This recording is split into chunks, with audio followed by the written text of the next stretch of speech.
Hello, এনডিকরের আরও একটি ভিডিওতে আপনাদের স্বাগত। আজকের ভিডিওটা হবে গাছ বিষয়ক। যদিও আমি কোনো গাছ বিশেষজ্ঞ নই, শখের বশেই গাছ লাগাই আর চেষ্টা করি চারা তৈরি করার। আজকের এই ভিডিওটা করেছিলাম অগস্ট মাসের শুরুর দিকে। যারা পদ্ধতিটি জানেন না তারা সামনের বছরের জন্য দেখে নিতে পারেন। যেসব বাড়িতে ছোট বাচ্চা আছে তাদের বাড়িতে এই চামচগুলোর কিন্তু কোনো অভাব হয় না। চন্দ্রমল্লিকার চারা কিনতে গিয়ে দেখেছিলাম ঠিক এরকম সাইজেরই ছোট ছোট টবের মধ্যে চন্দ্রমল্লিকার চারাগুলো থাকে। ওই টবগুলোর নিচে ফুটোও করা থাকে ড্রেনেজের জন্য। আর এই চামচগুলোতে দেখুন পেছনে ফাঁকা জায়গাও আছে, তাতে ফুটো করার ঝামেলাও নেই। সেখান থেকেই আমার মাথায় এই আইডিয়াটা এলো। মিডিয়াম হিসেবে এখানে নিয়েছি হালকা ভেজা লাল বালি, সাদা বালি হলে সবচেয়ে ভালো হয়। বালি ভরার সময় হাত দিয়ে একটু চেপে ভরবো যাতে ফাঁকা জায়গা না থাকে। এবার একটা 4 থেকে 5 ইঞ্চির চন্দ্রমল্লিকার কাটিং নিয়ে ডগায় দুটো পাতা রেখে বাকি পাতাগুলো কেটে ঠিক এভাবে বসিয়ে দেব।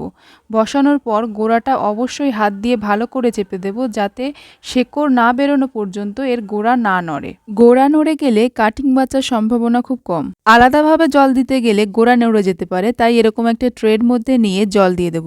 15-20 দিনেই চারা রেডি হয়ে যায়, তবে আমি 1 মাস পর দেখাচ্ছি। দেখুন, আমার কিন্তু 3টে বাদ দিয়ে সবগুলোই চারা হয়ে গেছে। 3টে কাটিং নষ্ট হয়েছে কারণ জল দেওয়ার সময় গোড়া নড়িয়ে ফেলেছিলাম। নিচের পাত্রটিতে সামান্য জল বেঁধে থাকবে এমন করে জল দেবেন, তাহলে প্রত্যেকটা কাটিংয়ে আর আলাদা করে জল দেওয়ার প্রয়োজন পড়বে না। পাত্রের জল শুকিয়ে এলে আবার জল দেবেন।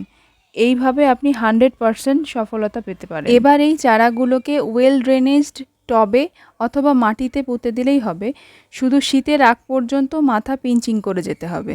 এই একই পদ্ধতিতে টগর, গাঁদা এই টাইপের গাছগুলো চারা করতে পারবেন, তবে সেক্ষেত্রে পাত্রটা একটু বড় নিতে হবে, সাথে গাছের কাটিংগুলোও বড় নিতে হবে, আর গাছের অতিরিক্ত পাতাগুলো কেটে দিতে হবে। অতিরিক্ত পাতা ছেটে দিলে কাটিংটা সঞ্চিত শক্তির বেশিরভাগ অংশটাই শেকড় গঠনে কাজে লাগাবে, যাতে প্রত্যেকটা কাটিং থেকে চারা হওয়ার সম্ভাবনা বেশি।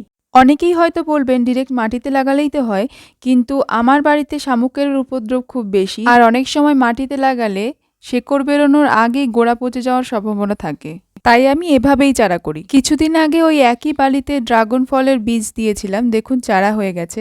পরপর 2বার ব্যবহারের জন্য এতে দেখুন শ্যাওলা জমে আছে, তাই নেক্সট বার ব্যবহারের আগে বালিটাকে ভালো করে পরিষ্কার জলে ধুয়ে রোদ্রে শুকিয়ে নেব।